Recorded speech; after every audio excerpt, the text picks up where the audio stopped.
Glória a Jesus. Tome seu assento dando glória a Deus. Glória a Deus. Aleluia. Glória a Jesus. Abra sua Bíblia comigo, por gentileza. No Evangelho segundo escreveu São Lucas, capítulo de número 7. Nós vamos ler versículos bastante conhecidos da igreja. Enquanto você abre, deixa eu dizer para você da minha alegria, irmãos, pelo Senhor estar conosco. Eu sempre falo isso não é palavras vãs ou jogadas ao vento. A nossa reunião não tem sentido sem o Espírito de Deus. A nossa reunião não passa de uma conversa entre amigos sem o Espírito de Deus. Aliás, você estaria muito mais confortável em algum outro lugar se não fosse pelo Espírito de Deus nessa casa. Agora, porque o Espírito de Deus está aqui, faz toda a diferença. Compensa tudo. Transforma o ambiente. Transforma a situação. Transforma o pensamento, a circunstância que você vive. Tudo isso por causa da presença do Espírito Santo de Deus na nossa vida, para a glória do nome do Senhor Jesus Cristo. Nós vamos ler alguns versículos bastante conhecidos a partir do versículo de número 3. Vamos ler a partir do 1, que é melhor? Tendo terminado de dizer tudo isso ao povo, Jesus entrou em Cafarnaum. Ali estava o servo de um centurião doente, quase à morte, a quem o seu senhor estimava muito. Ele ouviu falar de Jesus e enviou-lhe alguns líderes religiosos dos judeus, pedindo-lhe que fosse curar o seu servo. Chegando-se a Jesus, suplicaram-lhe com insistência: este homem merece que lhes faça isso, porque ama a nossa nação e construiu a nossa sinagoga. Jesus foi com eles, e já estava perto da casa quando o centurião mandou amigos dizerem a Jesus: Senhor, não te incomodes, pois não mereço receber-te debaixo do meu teto. Por isso, nem me considerei digno de ir ao seu encontro, mas dize uma palavra e o meu servo será curado. Pois eu também sou homem sujeito à autoridade e com soldados sob o meu comando. Digo a um, vá, e ele vai. E a outro, venha, e ele vem. Digo ao meu servo, faça isto, e ele faz. Ao ouvir isso, Jesus admirou-se dele, e voltando-se para a multidão que o seguia, disse: eu lhes digo que nem em Israel encontrei tamanha fé. Então os homens que haviam sido enviados voltaram para casa e encontraram o servo reestabelecido. Amém. Glória a Deus. Ainda abra comigo Mateus, capítulo de número 28. Mateus 28, lá no finalzinho de Mateus. Mateus 28, versículo de número 16 a seguir. Mateus capítulo 28, versículo de número 16 a seguir, diz assim a minha Bíblia e a sua também. Os 11 discípulos foram para a Galileia, para o monte que Jesus lhes indicara. Quando o viram, o adoraram, mas alguns duvidaram. Então Jesus aproximou-se deles e disse: foi-me dada toda a autoridade nos céus e na terra. Portanto, vão e façam discípulos de todas as nações. Amém. Glória a Deus. Irmão, essa leitura é bastante conhecida, a história do centurião que manda palavra a Jesus para que o seu servo fosse criado, é uma das histórias mais conhecidas do Evangelho do Senhor Jesus Cristo. Eu acredito que até muita gente que não é crente já ouviu falar dessa história. E o enredo é muito bonito, porque mostra, por exemplo, que no meio daquele caos entre os romanos e os judeus, ainda existia em alguns lugares uma certa civilidade, né? Aquele centurião, apesar de ser romano, era conhecido por ter feito uma benfeitoria para o povo. Ele tinha construído a sinagoga. Ele tinha, mesmo não sendo da religião judia, da religião judaica, visto o benefício de que aquele povo de Cafarnaum fosse bem atendido com uma sinagoga naquela cidade. É claro que por detrás da intenção do centurião, alguém poderia argumentar que talvez existisse um certo interesse, né? Eu posso manter o meu bom caminho junto com esse pessoal aqui que mal sabe ler e escrever, se eu fizer essa benfeitoria para eles. O fato é que os líderes religiosos, os fariseus, reconheciam que o motivo pelo qual ele tinha feito aquilo é porque ele amava a nação. ele tinha encontrado amor àquele povo. E ele fez um bem sem olhar a quem. Ele fez um bem não simplesmente para as pessoas que eram iguais a ele, mas que dentro da sua filosofia e cultura eram consideradas menores. A Bíblia também fala a respeito de um outro momento, em Atos dos Apóstolos, onde Cornélio entregava ofertas e, na verdade, ele dava esmolas. E o anjo do Senhor apareceu para ele e falou assim: olha, Cornélio, as suas esmolas têm chegado até o trono do Senhor. E ele não era crente.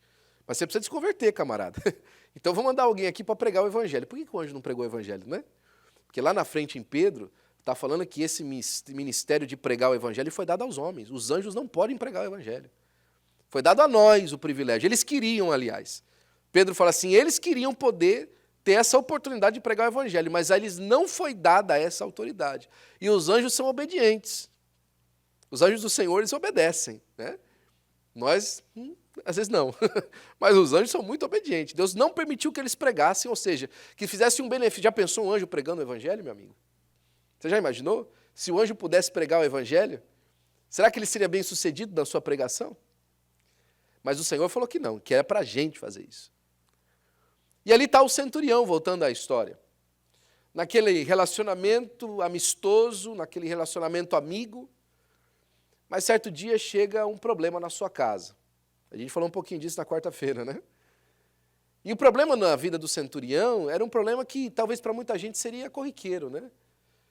E principalmente no mundo que a gente vive, o funcionário dele ficou doente, né? E o centurião podia olhar e falar assim, e daí? Mais um, contrata outro para o lugar. Mas a Bíblia diz que o centurião tinha um amor por aquele servo. Ele tinha um cuidado por aquele servo especial. Talvez fosse alguém que ajudou ele numa hora bastante difícil, e era por isso talvez até o motivo do amor dele pelo povo de Israel, porque aquele servo deu bom testemunho. E naquela hora difícil ele fez aquilo que eu e você faria, ele foi procurar por Jesus. E chegam lá os homens e falam assim, Jesus, olha, os amigos, né, os religiosos, olha, o servo do centurião está doente, ele pediu para que você vá lá orar e tal. E os líderes falaram assim, olha, Jesus, vai lá. Ele é um homem bom. Ele é alguém que precisa realmente servir, receber essa visita do Senhor. Como é bom, irmãos, quando a gente tem um bom testemunho e alguém intercede para nós por conta de Jesus, né? Como é bom quando a gente está passando por luta e alguém chega para Jesus e fala assim, Jesus, visita a casa do meu irmão lá, ajuda ele. Ele precisa, ele te serve de tanto coração, ele tem um coração tão bom para contar as coisas do Senhor. Ele ama tanto a sua casa. Olha, ele ajudou até a construir uma igreja. Olha só como ele tem um amor e um carinho pela obra de Deus. Olha como ele serve bem na casa de Deus. Olha como ele se dedica às missões. Olha como ele se dedica ao teu evangelho, ao conhecimento da palavra. Visita ele, Jesus. Faz uma visita a ele, ajuda ele. Quem sabe hoje você não esteja na posição de interceder por alguém em nome de Jesus. De chegar para Jesus e falar assim, Jesus, visita o fulano. Dá uma passadinha lá na casa dele lá. Essa doença que ele tem passado, ele ama tanto o Senhor. Ou então talvez seja a mesma história do centurião, né? Senhor, ajuda lá o fulano de tal, porque se ele for ajudado pelo Senhor, ele vai te conhecer. Ele vai mudar o caminho dele, ele vai aprender que o Senhor é o Senhor. Ele é um homem bom, mas ele precisa do Senhor. A gente tinha um rapaz que vendia cachorro-quente para os irmãos da igreja. Era 2 quadras para cima da rua da igreja, da Potiguaras.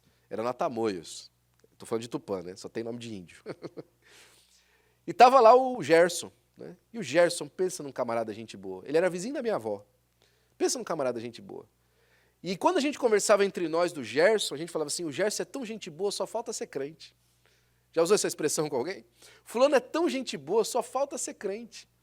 E esse falta ser crente, às vezes é o que faz toda a diferença.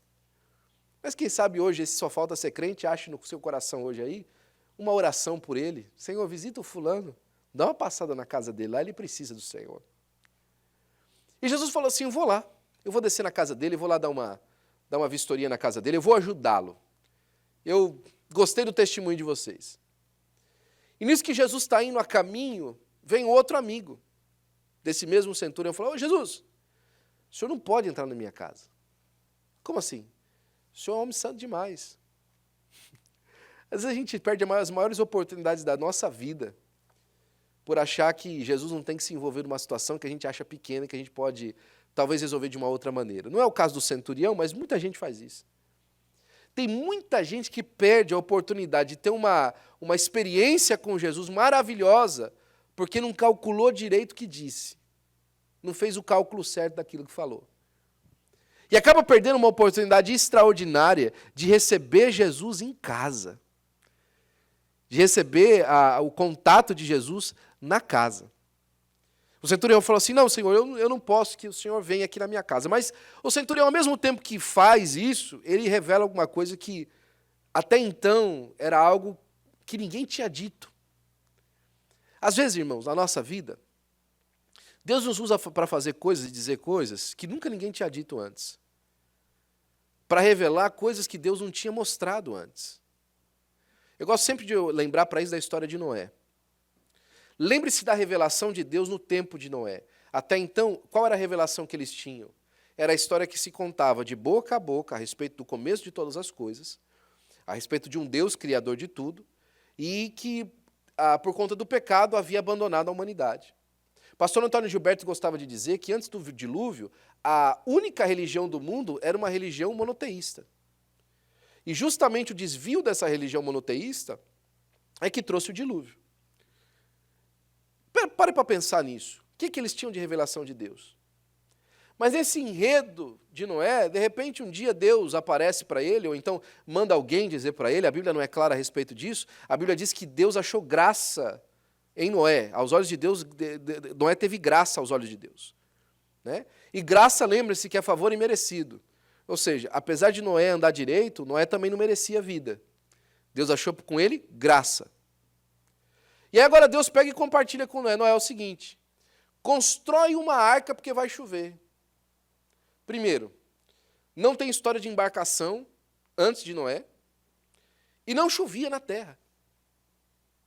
Então Deus manda Noé construir alguma coisa que nunca ninguém fez antes, porque aconteceu alguma coisa que nunca tinha acontecido. E sabe o que Noé faz? Faz exatamente o que Deus manda. E Deus, através de Noé, revela alguma coisa que para a gente até hoje é um testemunho, mas que antes de Noé era um absurdo.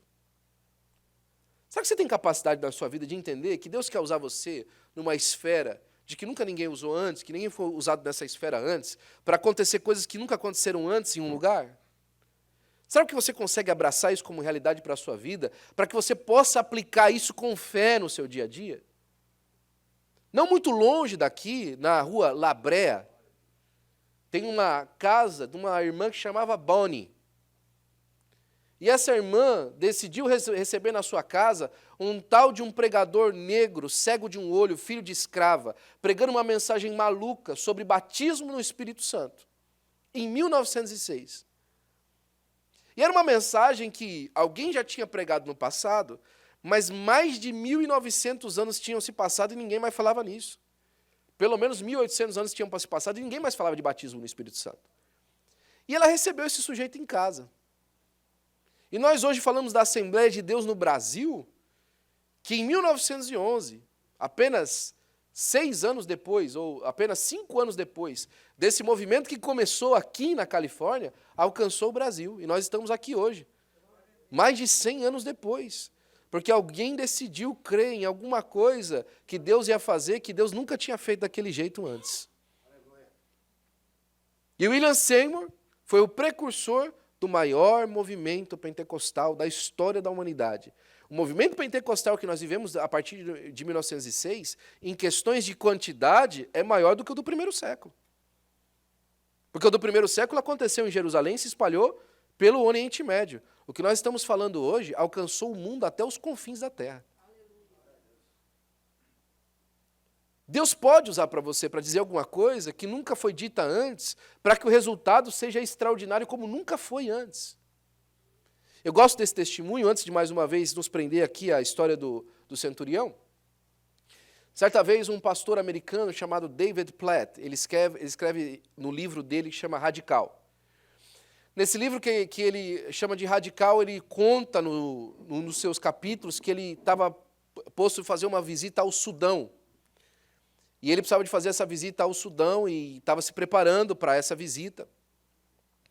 Uma semana antes de viajar, a tesoureira da igreja chegou para ele e falou assim, pastor, o senhor tem certeza que o senhor vai viajar? O pastor estava fazendo as contas aqui, nós vamos gastar $5.000 de passagem e estadia para o senhor ir no Sudão. E o senhor vai mais com 2 pessoas. São $15.000 do caixa da igreja, pastor. Não era melhor a gente mandar esse dinheiro para os irmãos no Sudão? Eles não fariam muito mais coisa com esse dinheiro, pastor?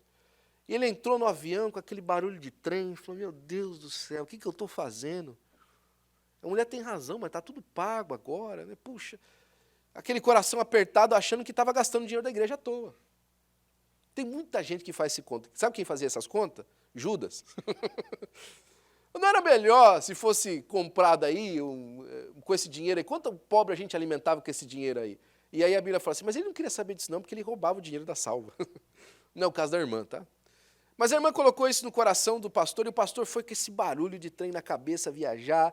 Meu Deus do céu, o que eu estou fazendo? Estou gastando dinheiro dos irmãos. A hora que ele chega e desce do avião, que ele vai passando assim pelo lado do aeroporto, aquelas grades do aeroporto todas abertas, e tudo, né, buraco na grade e tal. Os containers que o pessoal estacionava ali, trazia do porto e colocava no aeroporto. Os containers todos abertos, com as doações do mundo todo, tudo jogado na rua, no chão. E aí ele começou a perceber que a questão do lugar, e o problema do lugar, não é dinheiro, é a administração. Não é dinheiro, é autoridade.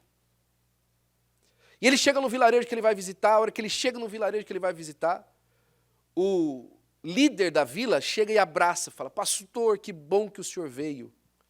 Que bom que o senhor está aqui, pastor. Que bom que o senhor não mandou dinheiro, nem um cheque, que bom que o senhor veio aqui chorar com a gente. O pastor ficou feliz da vida, tirou aquele peso do coração, e aí reuniu os jovens da aldeia. Eu já contei esse testemunho para você. Reuniu os jovens da aldeia.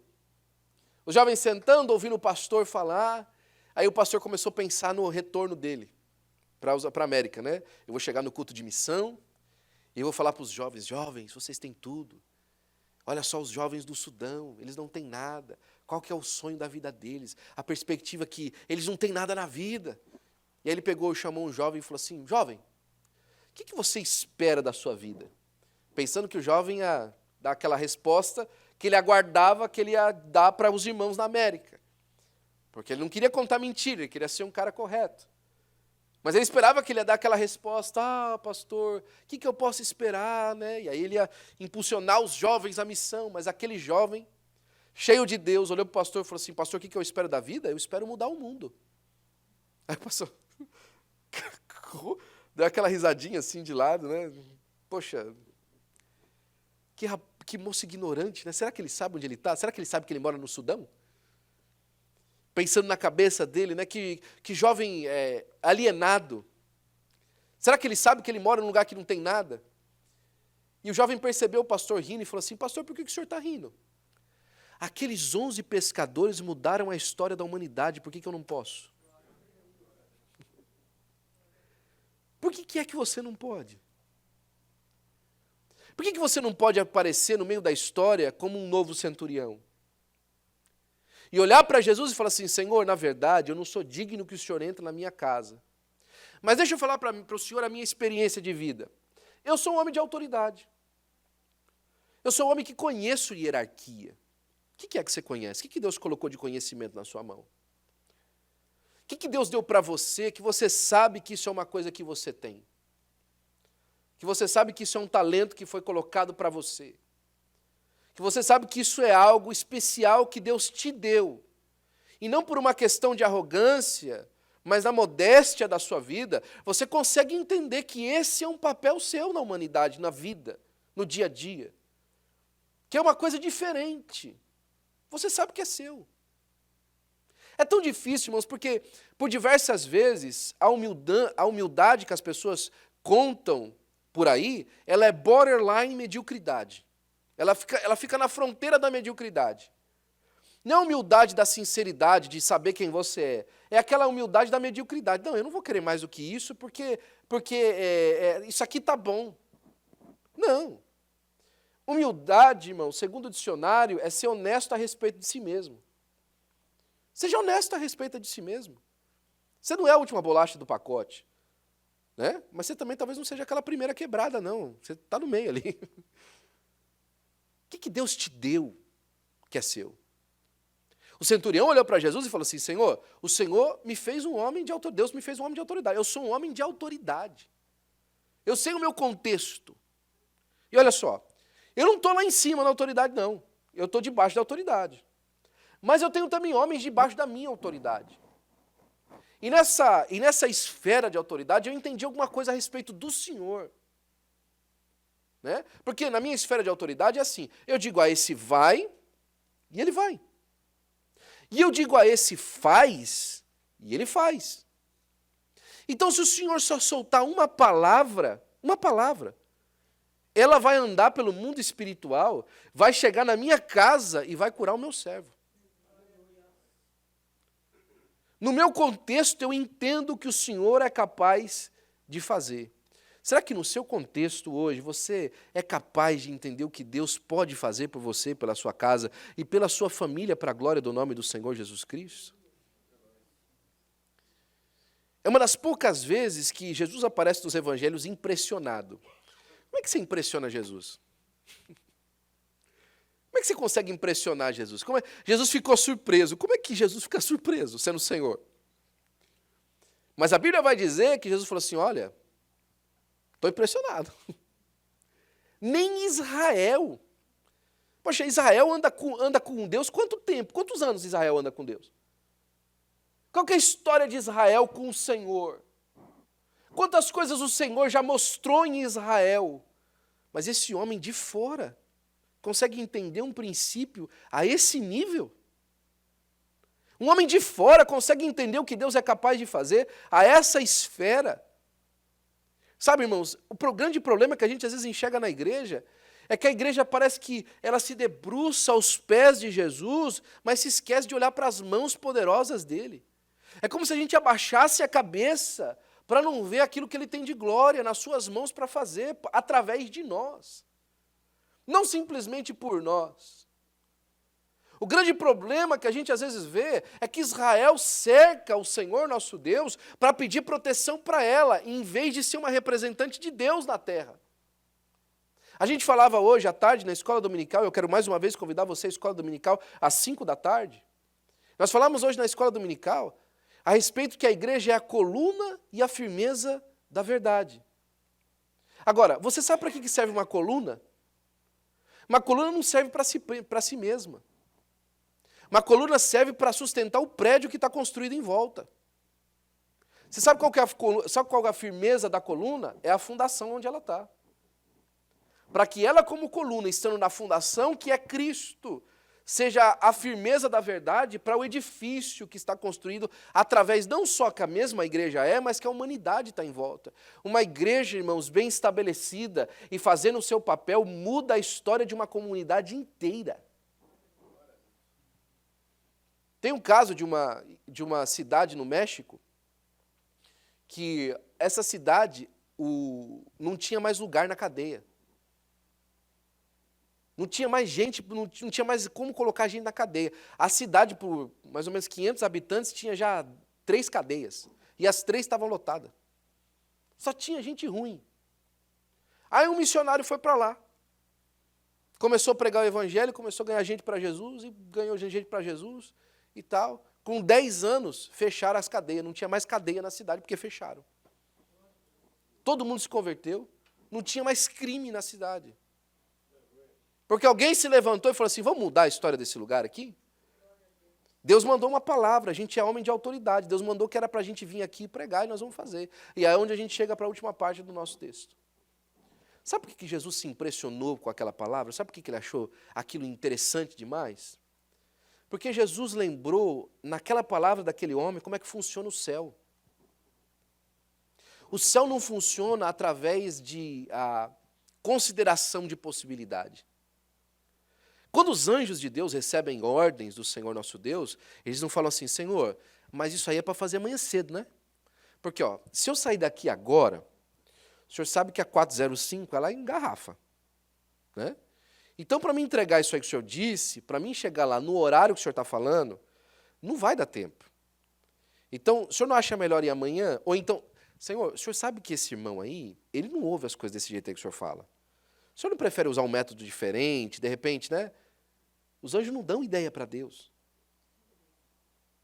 Os anjos não ficam conversando. Isso é tão claro que, quando o anjo está tratando com alguém que era para ter esse conhecimento, e quando ele está tratando com alguém que não é para ter esse conhecimento, ele é diferente.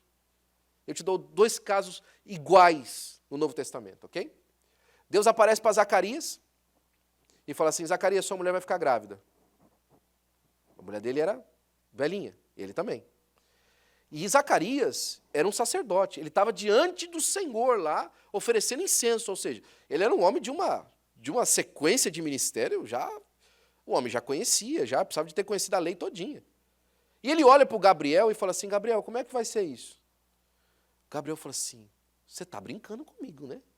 Rapaz, eu sou um anjo que assisto na presença de Deus, rapaz. Você está me perguntando como é que vai ser isso? Ó, só para você entender que eu estou falando sério, você vai ficar mudo até isso acontecer. Você só vai abrir a sua boca a hora que a criança nascer. E deixa o rapaz mudo. Maria faz a mesma pergunta para Gabriel. Como isso se dará? Mas aí, mesmo Gabriel olha para Maria e fala assim, ó, Maria, então vai ser o seguinte, ó, o Espírito de Deus vai descer no seu ventre e vai envolver. E aí, você vai conceber um filho. E esse filho aí, o nome dele será Emanuel, porque será Deus conosco. É a mesma pergunta.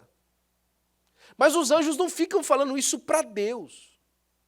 Eles não ficam perguntando para Deus como as coisas se darão.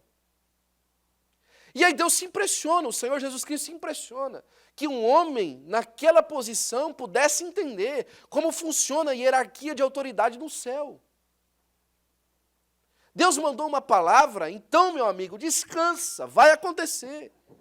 Deus disse alguma coisa, como a gente diz lá em São Paulo, na Zona Leste, já era. Acabou. Se Deus falou, está falado. Pastor Alcir sempre brinca com a gente. Olha, se Deus falou, está falado. Se eu falei, está falido. Se Deus falou, acabou, vai acontecer. Agora, nosso posicionamento por diversas vezes, a nossa incredulidade por diversas vezes, atrapalha que Deus manifeste a glória dele no nosso meio. É por isso que a gente chega no capítulo 28 de Mateus, e para mim ali o enredo de novo é o centurião, Jesus lembrando do centurião. Porque ele aparece ressurreto e alguns adoram, mas outros duvidam. Será? Será que um homem que morreu podia ressuscitar? Será que um homem que teve num sepulcro 3 dias podia estar aqui na nossa frente? Que mágica é essa? Que questão é essa? O que é que aconteceu? O fato é que Jesus não dá resposta nem para um e nem para outro. Jesus não fala assim, vocês que estão me adorando, chega aqui, fica aqui pertinho. O pessoal que não adorou pode ir embora aí, viu? Vai todo mundo embora. Eu não quero ver vocês aqui, não. Não. Para o que adorou e para o que não adorou. Sabe por quê? Porque Jesus entende que a gente às vezes precisa de um pouquinho mais, mas ele já vai dar. Ele fala assim, olha, todo o poder me foi dado nos céus e na terra. Você lembra da história do centurião? Olha, eu sou um homem de autoridade. Eu tenho homens debaixo da minha autoridade. Eu estou debaixo da autoridade e tenho homens debaixo da minha autoridade. Jesus fala assim, lembra do centurião que ele tinha essa esfera? Então, a mim todo o poder o Pai me deu. Não tem ninguém acima de mim. Não tem ninguém que eu esteja debaixo da autoridade. Eu sou a autoridade máxima no universo. E aí ele usa aquela palavrinha que eu gosto e falei na Santa Ceia. Portanto, por conta da autoridade que me foi dada, portanto dessa autoridade, ide, lembra do centurião? Eu falo para os meus soldados, vão, e eles vão. E fazei, eu faço para o meu servo, faz, e ele faz. Portanto, ide e fazei discípulos de todas as nações. Às vezes a gente fica se perguntando, qual que é o gol da vida? Hoje é culto de missão, lembra disso? Qual que é o gol da vida? Para que a gente está aqui? Qual que é a minha chamada na vida? Para que eu vim para essa terra? Como é que eu posso me encontrar no meu caminho de pertencimento? Né? Essa palavra está muito em foco hoje em dia, pertencimento. Como é que faz para mim me sentir pertencido ou pertencente em algum lugar? Como é que para mim faz para me sentir parte? Está aí a sua resposta. Está aí a sua resposta. O maior lugar de pertencimento de um homem e de uma mulher é debaixo da autoridade do Senhor Jesus Cristo, cumprindo o ID de Jesus em todo lugar que você vai. Agora, pastor, isso parece muito religioso. Isso parece muito, fanático. Como diria meu querido Johnny. Isso parece muito fanático, pastor. Quer dizer, então, que o senhor está falando para mim que todos nós deveríamos viver como essênios. Você lembra da facção essênia, dos essênios na palavra de Deus? Os essênios, como os fariseus e os saduceus, eram um grupo de pessoas que tinham uma certa postura. E o que os essênios faziam? Os essênios viviam assim, eles viviam em cavernas, separados de todo mundo, né? Viviam separados da população em geral, e eles, como essênios, eles não entravam na cidade nem para comprar coisa. Eles iam no deserto, todo mundo isolado. E tem muita gente que acha que a percepção de quando a gente fala dessas coisas, olha, você vai abandonar todas as coisas do mundo e vai servir a Jesus, é viver como essênio. Mas Jesus deixa muito claro que a gente vai estar no mundo, mas a gente não é do mundo. E nesse sentido, o meu convite para você, para entender a chamada de Deus na sua vida e cair de cabeça nela, pular de cabeça para isso, é que você pode continuar a sua rotina exatamente como ela está, só mude o foco. Eu falava isso para os jovens, quando a gente era líder de jovens lá na Flórida, né? Ainda sou líder de jovens, vocês são todos jovens, né? Eu falava isso para eles. Eu falava, olha, por que ao invés de você acordar de manhã e sair para trabalhar, você não sai de manhã para pregar o evangelho? Acorda, toma seu café, faz seu devocional e sai para pregar o evangelho. Mas, pastor, e aí? Eu trabalho. Não, enquanto você prega o evangelho, trabalhe. Enquanto você trabalha em prol do evangelho do Senhor Jesus Cristo durante a sua vida, faça os seus horários de serviço. Não entre mais no supermercado para comprar suas coisas. Entre no supermercado para pregar o evangelho. E enquanto você prega o evangelho no supermercado, faça as suas compras.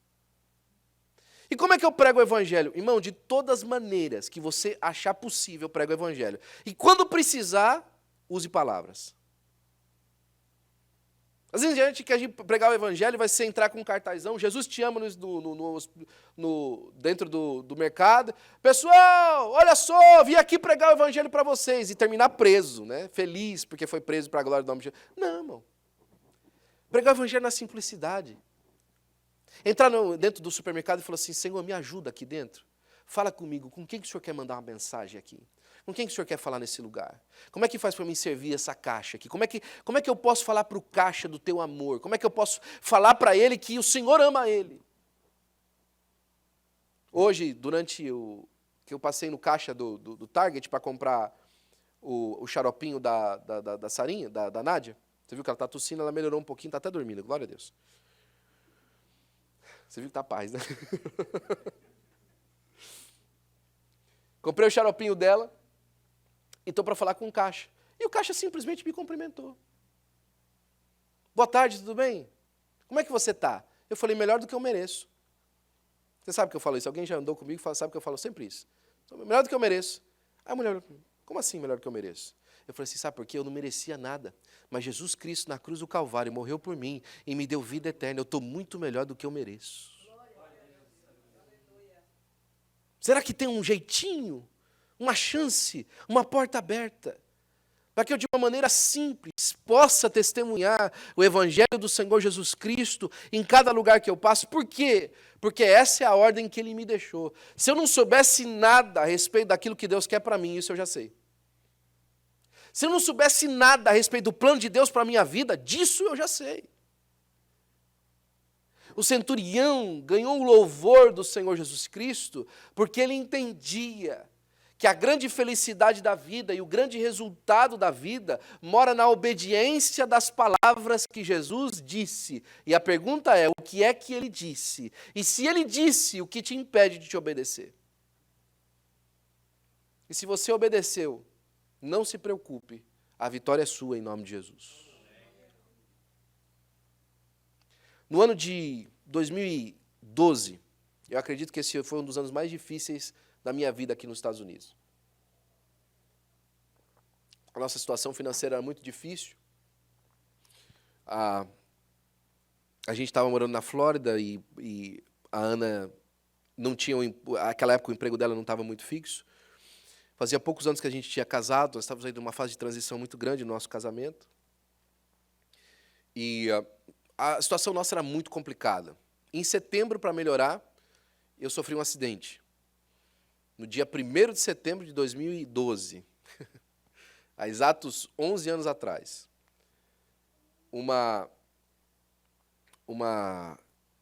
eu fui fazer aquele negócio de wakeboard, que você coloca, você vai com os pés e o barco te puxa, sabe?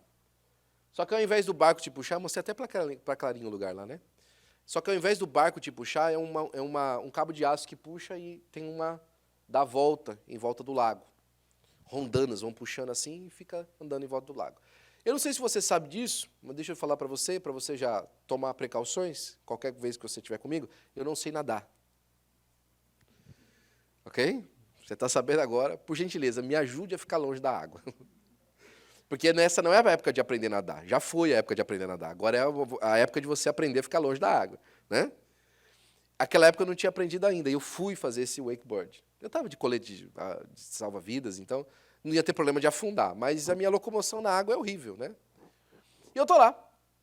Chegou a minha vez. Para você aprender primeiro a ficar de pé, você tem que ir de joelhos. E eu fui de joelhos lá. Negócio puxando. A hora que entrou na primeira curva, obviamente, eu caí na água.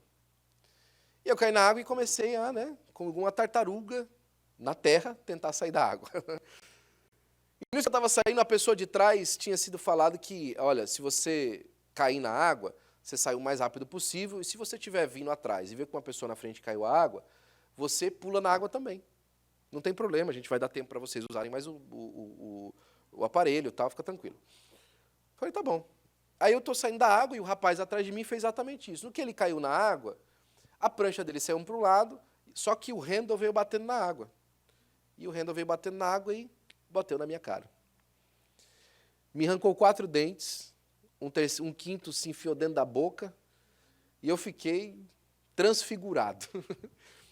Parecia a cara de um zumbi. E aquilo foi o auge do nosso ano de 2012. Eu tive que fazer 4 canais, sofri por anos com problema dentário. E chegou 2013. No comecinho de 2013, a gente estava feliz, a gente ficou sabendo que o Noah ia nascer no dia 26 de dezembro de 2012, foi a notícia do final do ano. E em 2013 as coisas começaram até bem. Até em janeiro aconteceu um problema muito grave nos jovens que eu era líder. Eu tive uma discussão com o irmão que trabalhava comigo, e esse irmão ficou muito chateado comigo. Eu estava aprendendo a liderar ainda. E aí eu peguei e falei assim, isso aqui vai dar problema, eu fui falar com o pastor. O pastor falou assim, olha, realmente, deu problema mesmo, o homem está bravo com você. O pastor me mandou para casa, me deu uma bronca merecida. E eu cheguei em casa me lembrando de todas as promessas que Deus tinha me feito. Deus me falou que ia me usar na palavra, Deus falou para mim que ia me dar a oportunidade de conhecer muita coisa de teologia. Mas naquele momento, nada era verdade, não tinha acontecido nada. Em 2012, eu ainda não tinha começado a minha primeira escola de teologia. E voltei para casa, chateado, no que eu entrei em casa, eu abri a porta e me ajoelhei no sofá que estava ali e comecei a chorar e, enfim, abri o coração para Deus. E meu coração estava tão carregado de problemas e dessa questão que eu comecei, Senhor, olha, eu não sei, o Senhor está brincando comigo, né? Parece que o Senhor está brincando comigo, brincando com a minha cara, porque o Senhor me promete as coisas que o Senhor me promete, mas olha a minha situação atual. Olha a vergonha que eu passei. Olha a vergonha que eu fiz o meu pastor passar. E o Senhor faz promessas, mas eu acho que, na verdade, o Senhor deixa essas pessoas falarem isso para mim fazer graça. Para que eu fique empolgado e depois eu tome essa pancada. Por que o Senhor faz isso comigo? Como uma criança brigando com um pai sem razão. Como um menino mimado. Ah, o Senhor prometeu, mas o Senhor não fez. Não deu a hora de fazer ainda. E como aqui eu estou falando com você, eu ouvi Deus falando comigo naquela sala. E a minha última coisa que eu falei para Deus antes de ouvir a voz do Senhor, eu falei assim, Senhor, aquele curso do Dr. Ravi que eu queria fazer lá em Chicago, já faz 2 anos que eu peço para o Senhor e a porta está fechada. O curso é caro. Eu não acho ninguém para me ajudar a pagar aquele negócio lá. Como é que vai fazer? E nisso, que eu falei isso para Deus, o Senhor falou para mim, você está dizendo que eu não te dou ou você está me pedindo alguma coisa? Como você está me ouvindo, eu ouvi a voz de Deus na minha sala. Você está me pedindo alguma coisa ou está dizendo que eu não dou? E aí eu chorei mais ainda. Porque aí minha vergonha ficou maior. Porque a única tábua de salvação que eu tinha, eu estava ralhando com ela. A única esperança da minha alma, eu estava reclamando com ela. Ou seja, a sua esperança é só Deus. Você briga com Ele? Você não briga com as outras coisas? Você não briga com o inimigo da sua alma, mas com Deus, você vai reclamar com Deus. E aí eu falei assim, Senhor, o que eu faço? E aí Deus falou no meu coração, manda um e-mail. O que eu digo? Escreva no e-mail, você quer ir, não tem dinheiro, pode escrever em inglês. I wanna go, don't have money. E eu escrevi esse e-mail. E eu falei assim, como que eu termino o e-mail? Aquele que pede, recebe, aquele que bate, se abre, aquele que busca, encontra. Lucas capítulo 9, versículo... Depois eu lembro. E aí eu escrevi o e-mail. Contei para o pastor para outro dia, falei, pastor, escrevi um e-mail para o Ravi e tal, pedindo para que eles me darem um curso lá, uma bolsa de estudo para aquele curso. O pastor me olhou e falou assim, meu filho, nunca ninguém ficou mais pobre por pedir, peça mesmo. 3 meses depois, eu no sonho ainda falei, na oração, falei, eu queria tanto ter livros para estudar, não tenho condição. 2 semanas depois, um irmão me liga, falou assim, eu comprei alguns livros aqui, na verdade uma pessoa me pagou uma dívida, e essa dívida que ele me pagou com livros. Ele me pagou livros em inglês, eu não tenho para que vender esses livros. A nossa livraria é em português, então os livros são seus. Passa aqui e pega. Ele falou assim, são 70 livros. Quando eu fui buscar os livros, eram 270 livros. A biblioteca praticamente é todinha daqueles livros lá. E aí eu contei, falei, olha, eu estava orando por isso. Ele falou assim, enquanto eu for gerente dessa loja aqui, você não paga por livro. Toda vez que chegar uma novidade, eu vou dar eles para você. Eu falei, glória a Deus. Algumas semanas passaram e eu fui fazer um curso numa cidade vizinha lá na Flórida, no Golfo, São Petersburg, do pastor Tony Evans. Era um curso sobre adoção de escolas, muito legal. Na hora que terminou o curso, a irmã falou amém na oração, chegou um e-mail lá do Dr. Ravi, escrito assim, parabéns, o seu scholarship foi aprovado. A sua bolsa de estudos foi aprovada. Eu achei aquilo muito bonito, só que eu, brasileiro, né? Falei assim, como assim foi aprovado? Aí comecei, né? Mas aprovado como? Porque no Brasil, olha, seu scholarship foi aprovado. Você precisa apenas de pagar $250 mil, né, da sua... No Brasil é assim, né? Seus aprovados, né? E eu comecei a perguntar. A mulher ficou tão perturbada comigo que ela falou assim, é o seguinte, só vem. Sua estadia está paga, o seu curso está pago, até a alimentação está paga. É só chegar aqui no dia e fazer um curso. Fiquei feliz da vida, olhei para o irmão que estava do lado, rapaz, você não vai acreditar. Lembra aquele curso que eu falo mais de 3 anos na cabeça de vocês que eu queria fazer? Sim, os caras me deram scholarship de graça. Ele falou, que bênção. Eu queria tanto te ajudar a fazer esse curso nos anos passados, a gente nunca teve condição. Já que você tem o curso, as passagens é por minha conta. Eu falei, glória a Deus. Beleza. Comprei as passagens correndo, comprei um dia antes. Falei, vou ter que ficar na casa de alguém lá. Falei, pastor Jader, perguntei para ele se eu podia ficar na casa dele em Chicago. Falei, por favor, meu amigo, fique aqui comigo um dia. Contei para o nosso pastor, ficou feliz da vida. Antes de eu viajar, me liberou naquela semana de trabalho, como se eu estivesse tirando uma semana de férias remunerada. E ele falou assim, rapaz, você vai ficar com fome lá, vai precisar de um café? Tô $300 para você levar? Fui lá fazer o curso. Enquanto estava fazendo o curso, antes de fazer o curso, na verdade, passei na igreja do pastor Jader, que eu fiquei na casa dele, preguei, ele me deu uma oferta de $200. Fiz o curso, conheci o irmão que eu queria conhecer, oramos juntos. Foi uma bênção, aprendi muita coisa. Voltei para casa com $500 no bolso, porque eu não gastei nada lá. 3 meses depois, o pastor que estava no Texas, o pastor Gilson Viana me liga, falou, rapaz, está famoso, hein? Eu falei, tô? Falou, tá famoso. Chegou a revista do Ravi aqui em casa, ele tem uma revista trimestral, onde ele fala do ministério dele nos últimos 3 meses. E adivinha quem está na capa da revista, meu amigo? Falei, quem? Você e ele conversando lá no curso. Estava lá na capa, eu e o Ravi conversando.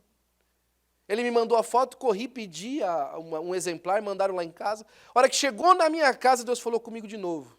E Deus me disse assim, nunca duvide da palavra que eu disser. Nunca duvide da palavra que eu falar. E Deus me falou assim, isso aqui não acontece de novo. Mas todas as vezes que você duvidar de alguma coisa, eu quero que você olhe para essa foto. E você lembra que assim como eu fui com você nesse dia, eu sou com você todas as vezes que eu enviar uma palavra a respeito de alguma coisa. Termino por aqui. Quando Jacó, me ajuda, filha? Quando Josué, na verdade, passou o Jordão, ele falou o seguinte para o povo, olha, pega a pedra do fundo do rio, traz para o outro lado e faz um altar. Para que esse altar?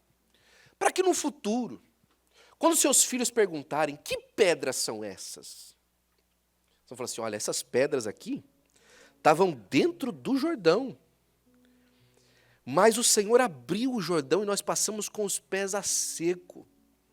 E essas pedras são resultado do milagre que Deus fez naquele dia. Essas pedras, em outras palavras, é o eco da palavra de Deus naquele dia. Será que ecoa alguma coisa no seu coração da palavra que Deus te mandou? Será que continua fazendo sentido para você a palavra que Deus disse? Continua te chamando a atenção, a dedicar a sua vida, a sua alma, a cumprir as etapas de Deus, a cumprir o ID de Deus? Eu não sei se Deus chamou você para a missão na China ou no Afeganistão. Eu não sei se Deus quer te levar para o Iraque, né? Ou então para a Coreia do Norte, né? Talvez na Ucrânia, ali na divisa com a Rússia, e ali pregar o evangelho hoje. Você vai pegar um avião ali no LAX e vai direto para a Ucrânia com a Rússia pregar o evangelho para aquele povo. Eu não sei se Deus te chamou para isso, mas uma coisa eu sei, eu tenho certeza disso, que Deus te chamou para amanhã cedo, a hora que você acordar, pregar o evangelho para qualquer pessoa que aparecer na sua vida. E enquanto você pregar o evangelho, enquanto você se dedicar à causa dele, Deus vai fazendo com que cada etapa daquilo que ele prometeu, para que você cumpra o ministério que ele tem para você, aconteça para a glória do nome do Senhor Jesus Cristo. Eu sempre falo isso para você. Deus não faz milagre por fazer. Deus não faz milagre para fazer manutenção da nossa vida, para a gente andar por aí lindo, leve e solto. Os milagres que Deus faz, as palavras que Deus envia, é para que de alguma forma, de alguma maneira, nós usemos isso para a propagação da causa do Evangelho. Fique de pé, por gentileza, eu quero orar por você. Deus hoje quer curar alguém aqui. E essa doença que Deus quer curar você é para a propagação da causa do Evangelho, para que você cumpra o ID. Deus vai enviar uma palavra só e você vai ser curado. Deus quer restaurar o sonho de alguém hoje aqui. E esse sonho que Deus restaurar é só para a propagação da causa do Evangelho. Ele vai enviar uma palavra só e vai restaurar o sonho. Deus quer fazer com que alguém hoje seja novamente rededicado ao ministério. E esse ministério que Deus coloca você de novo para fazer é para a propagação do Evangelho. Você não vai ter ministério para ser famoso no Instagram. Você não vai ter ministério para ser famoso nas redes sociais ou ficar gravando vídeo na internet. Você tem ministério para salvar almas do inferno, para restaurar vidas, para transformar aqueles que estavam indo no caminho da morte, aí para o caminho da vida de uma vez por todas. Se Deus falou com você nessa noite, para restaurar alguma área da sua vida, através da palavra que Ele envia, de saúde, eu quero chamar você à frente, porque eu quero orar por você. Seus olhos revelam que eu.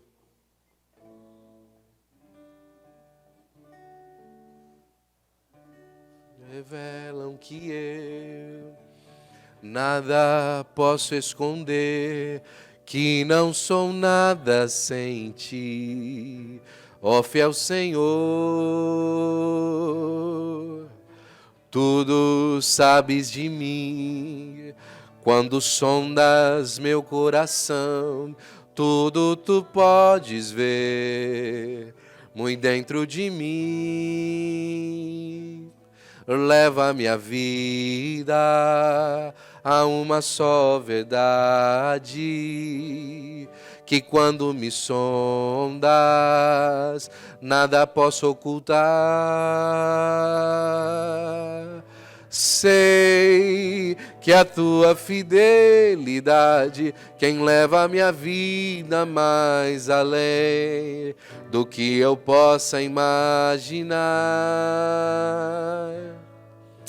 Sei e não posso negar que os teus olhos sobre mim me enchem da tua paz. Sei que a tua fidelidade, sei que a tua fidelidade, quem leva a minha vida mais além do que eu possa imaginar. Sei e não posso negar que os teus olhos sobre mim me enchem da tua paz, que os teus olhos sobre mim me enchem da tua paz, que os teus olhos sobre mim me enchem da tua paz. Jesus termina o capítulo de número 28 dizendo assim: se vocês forem cumprirem aquilo que é a minha chamada para vocês, e eis que estou convosco todos os dias, até a consumação dos séculos. Você sabe o que me encanta nesse hino? É que ele fala assim: olha, Senhor Pai, quando o Senhor me olha, eu já sei tudo o que o Senhor quer dizer. Quando o Senhor me vê, eu já sei tudo o que o Senhor quer falar. A melhor coisa de uma intimidade, irmãos, fiel, é aquela que os olhos conversam. Hoje o olhar de Deus te manda uma palavra do céu. Ele olha o teu coração e te manda uma palavra do céu. Não é uma palavra audível, é uma palavra que você entende. É uma palavra que o seu coração entende. É uma palavra que a sua alma assimila. É uma palavra da parte de Deus para você. Me ajude a orar pelos meus irmãos e amigos que estão aqui. Se você quiser vir para frente, ainda dá tempo. Senhor, meu Deus e meu Pai, no nome de Jesus, teu Filho, Senhor, que nós te louvamos, te adoramos, te bendizemos, ó Senhor.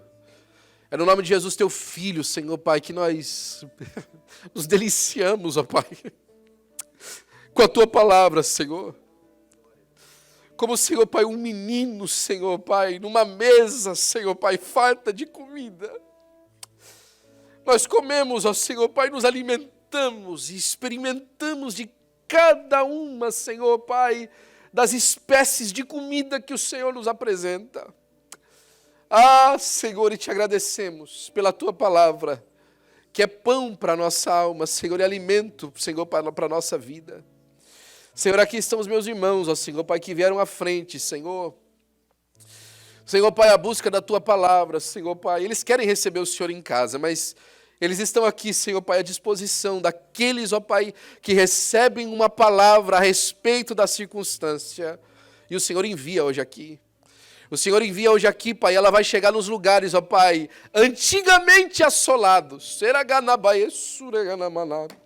Lugares que antigamente, Senhor Pai, estavam em trevas, ó Senhor. Mas os seus filhos vão chegar, Senhor Pai, como uma tocha acesa no lugar escuro. Ah, Senhor Pai, vai ser uma palavra de luz, ó Senhor, de transformação, de vitória, de alegria, Senhor. E o Senhor está visitando hoje, Senhor Pai, casas, hospitais, ó Senhor Pai, trabalhos, escritórios, ó Senhor Pai. Senhor Pai, encontrando, Senhor Pai, lugares, ó Senhor, que os teus filhos vão chegar no lugar, Senhor Pai, no momento antes de um suicídio, e vão dar uma palavra de transformação, Senhor. Vão dar uma palavra, Senhor Pai, de renovação, de alegria, de vitória. Eles vão chegar minutos antes, ó Pai, de um ataque cardíaco, Senhor, e vão ministrar a cura naquela pessoa, Senhor. Eles vão chegar minutos antes, ó Senhor, Pai, de uma briga fatal entre o casal, Senhor, e vão dar uma palavra de reconciliação. E o Teu nome vai ser glorificado, Senhor. E o Teu nome vai ser exaltado, Senhor, e nós estaremos para sempre a honra, a glória e o louvor, Senhor, em nome de Jesus. Em nome de Jesus. Sei que a Tua fidelidade, quem leva a minha vida mais além, muito mais além, Senhor, possa imaginar. Sei que não posso negar, sei que não posso negar que os Teus olhos sobre mim me enchem da Tua paz. Que os Teus olhos sobre mim me enchem da Tua paz. Que os Teus olhos sobre mim me enchem da Tua paz. Senhor, leva o Teu povo em paz, Senhor, Pai, para suas casas, ó Senhor, guardados e protegidos por Ti, Senhor. Cumpre o Teu querer na vida deles, ó Senhor, Pai, e nos faz, ó Senhor, Pai, Senhor, frutíferos na Tua obra. E nós estaremos para sempre a honra, a glória e o louvor em nome de Jesus. Amém e amém. Que a graça de nosso amado Senhor e Salvador Jesus Cristo, o grande amor de Deus, o nosso Pai, as doces consolações do Espírito Santo de Deus, seja com todo o povo de Deus. E o povo de Deus diz com alegria, amém. Dê um abraço ao seu irmão que está ao seu lado e glorifique o nome de Jesus com ele.